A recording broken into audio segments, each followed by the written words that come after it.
श्री राम। जय हनुमान ज्ञान गुण सागर, जय कपीस तिहु लोक उजागर, राम दूत अतुलित बल धामा, अंजनी पुत्र पवन सुत नामा। प्रभु, वैद्य सुषेण प्रस्तुत हैं।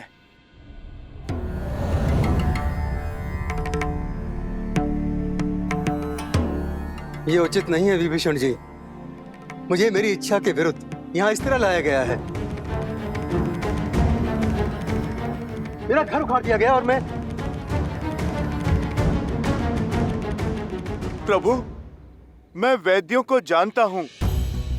अपनी औषधियाँ और उपकरण लेने में समय लगा देते हैं। और प्रभु, समय मेरे पास था नहीं। सुषेण जी, समय जटिल है। लक्ष्मण जी की मूर्छा तोड़ने में सहायता कीजिए। मैं विभीषण नहीं जो लंकेश के विरुद्ध शत्रु से जाकर मिल जाऊं। मेरी निष्ठा अभी भी लंका के लिए ही है। मुझे मृत्यु स्वीकार है, लेकिन शत्रु का उपचार नहीं। मैं अपना राजधर्म कदापि नहीं छोड़ सकता।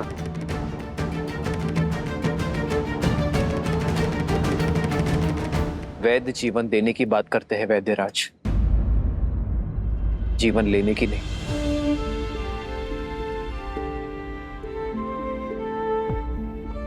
रही बात धर्म की, तो धर्म का अर्थ, पद और परिभाषा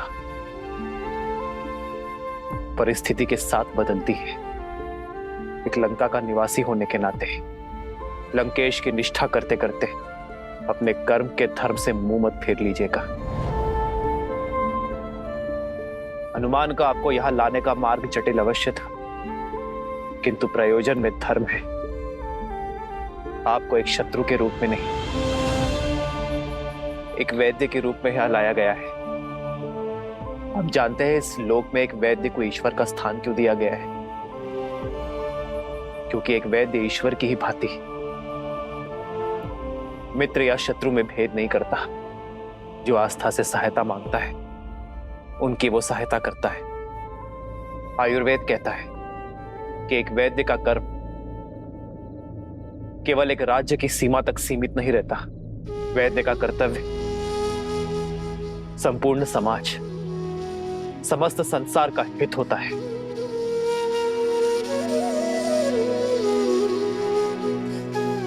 ये मेरी आपसे विनती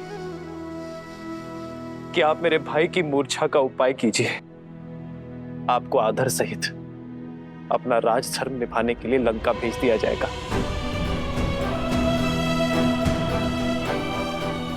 यदि आपके प्रयास ना करने के कारण मेरे लक्ष्मण के प्राण चले गए तो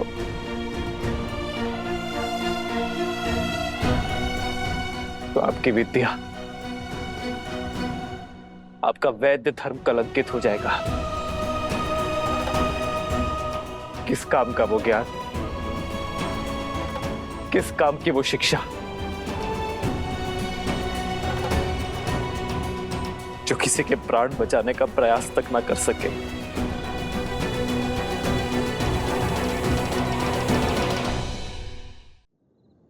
रघुनाथ, मैं शत्रु पक्ष से हूं। आप मुझ पर इतना विश्वास कैसे कर सकते हैं?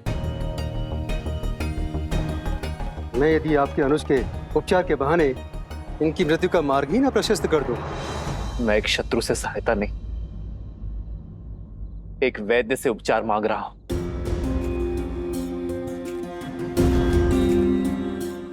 मैं अपना लक्ष्मण आपको सौंपता हूं, चाहे तो इसके प्राण बचा ले,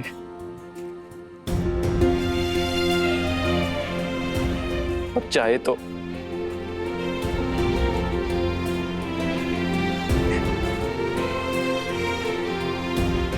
मुझे आप पर विश्वास है, ये मेरा चयन है और आप अपने ज्ञान के साथ न्याय करते हैं या अपने वैद्य धर्म के साथ कपट। यह आपका चयन है।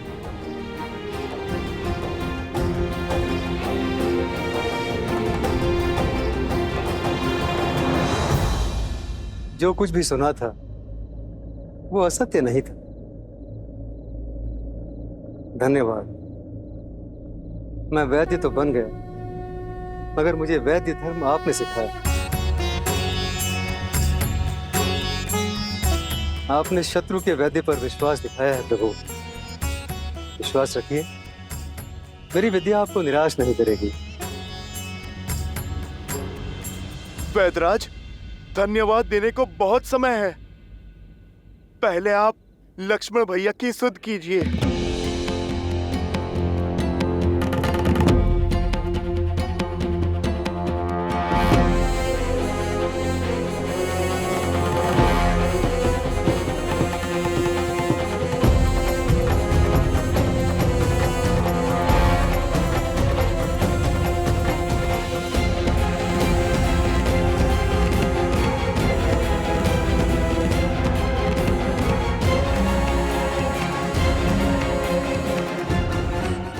क्षमा करें रघुनंदन, इंद्रजीत के अस्त्र ने बहुत गहरा घाव छोड़ा है।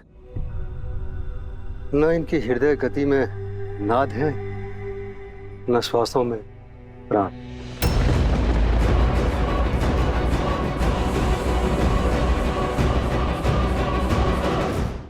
मेरे पास तो क्या, समस्त लंका में कोई ऐसी औषधि, कोई ऐसा उपाय नहीं है जो इनके प्राण बचा सके। मैं विवश हूं, मेरे हाथ में कुछ नहीं।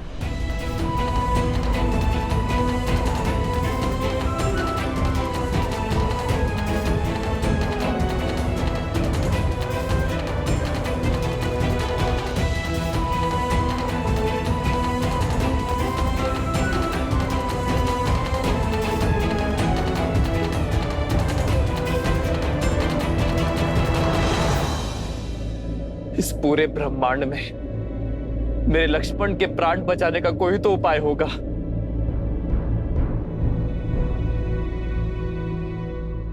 उपाय है तो, किंतु असंभव है। कर्मवीर अपने कर्म से हर असंभव को संभव कर देते हैं। वैदराज, आप तो केवल मार्ग बताइए, उस पे चलना मेरा कर्तव्य है।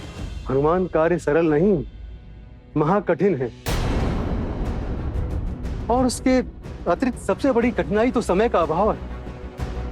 लक्ष्मण के पास केवल सूर्योदय तक का समय, जिसे पाने के लिए भी देवताओं को वर्षों संघर्ष करना पड़ा।